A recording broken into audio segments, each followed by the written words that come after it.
Olá a todos que me assistem, bem-vindos ao canal Propagando Direito. Estamos aqui para mais um vídeo da série Conheça as Constituições Brasileiras. E neste vídeo iremos tratar da Constituição de 1934. Mas antes de adentrarmos nos aspectos da Constituição, precisamos entender quais fatores históricos levaram ao surgimento desta nova Constituição. A primeira Constituição do Brasil, muito por conta da monarquia, centralizava o poder.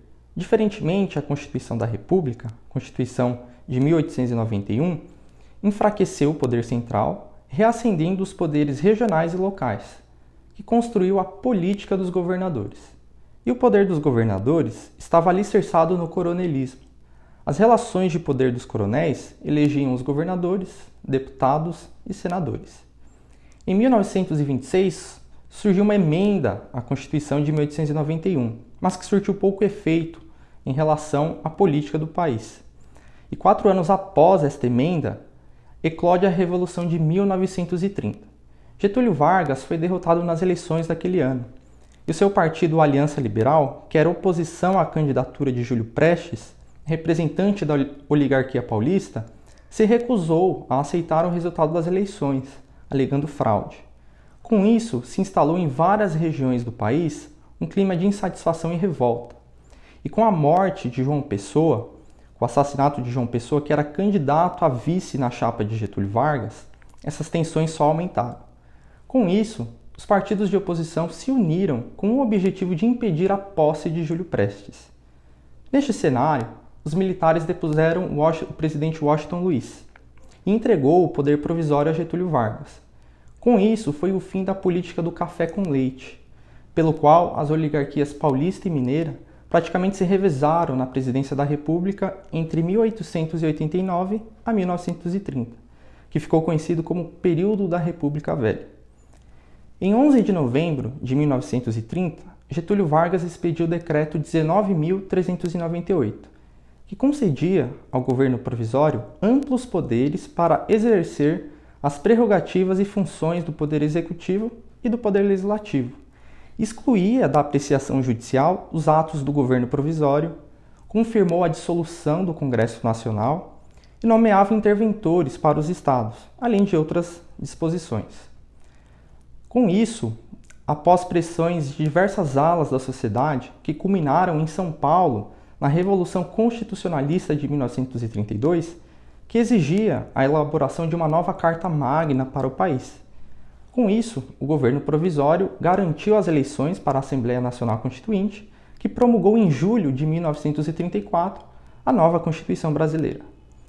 Alguns fatores de influência estiveram presentes na Constituição de 1934, entre elas a crise econômica de 1929, que ficou conhecido como a Grande Depressão, e diversos movimentos sociais em busca de melhores condições de trabalho.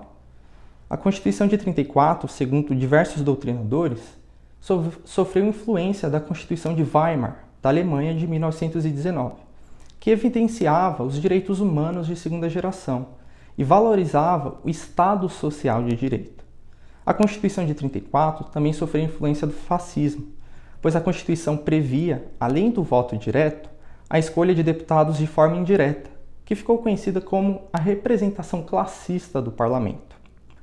Em relação à forma de governo, o artigo 1º da Carta Magna expressava que a nação brasileira, formada pela união indissolúvel e perpétua dos Estados, do Distrito Federal e territórios em Estados Unidos do Brasil, que manteve como forma de governo, sobre o regime representativo, a República Federativa proclamada em 15 de novembro de 1889.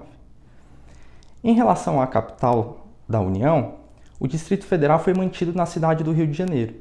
Contudo, o artigo 4º das disposições transitórias previa a transferência da capital da União para um ponto central no Brasil.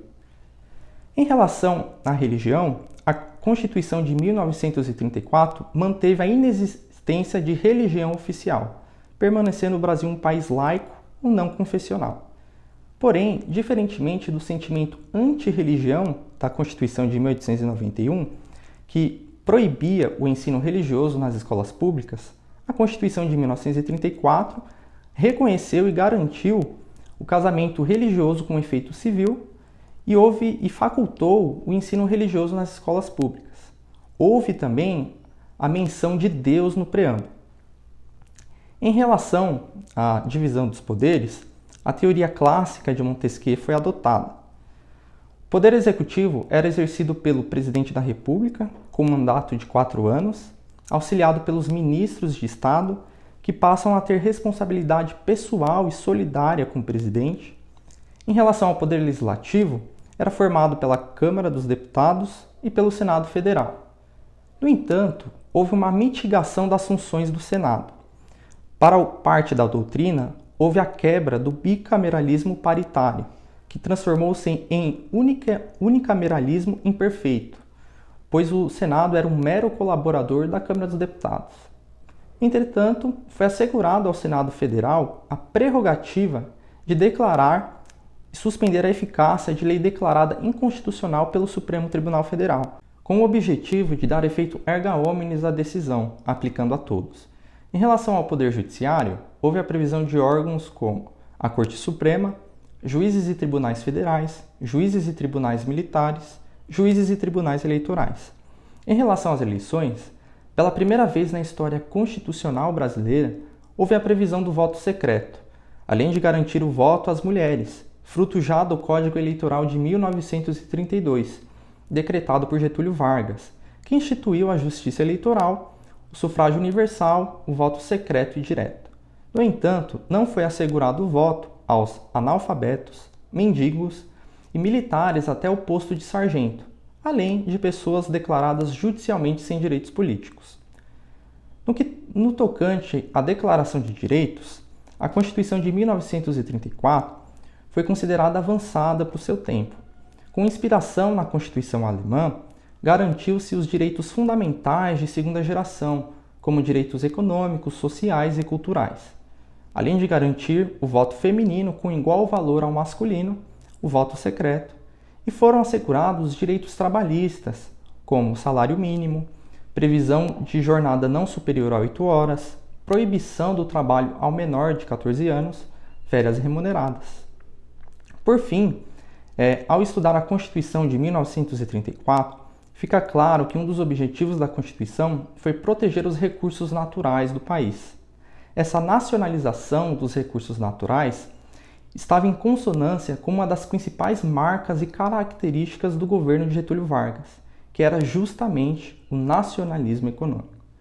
Espero que vocês tenham gostado desse vídeo, deixe o seu like, compartilhe com os amigos, se inscreva no canal e continue nos acompanhando até o próximo vídeo.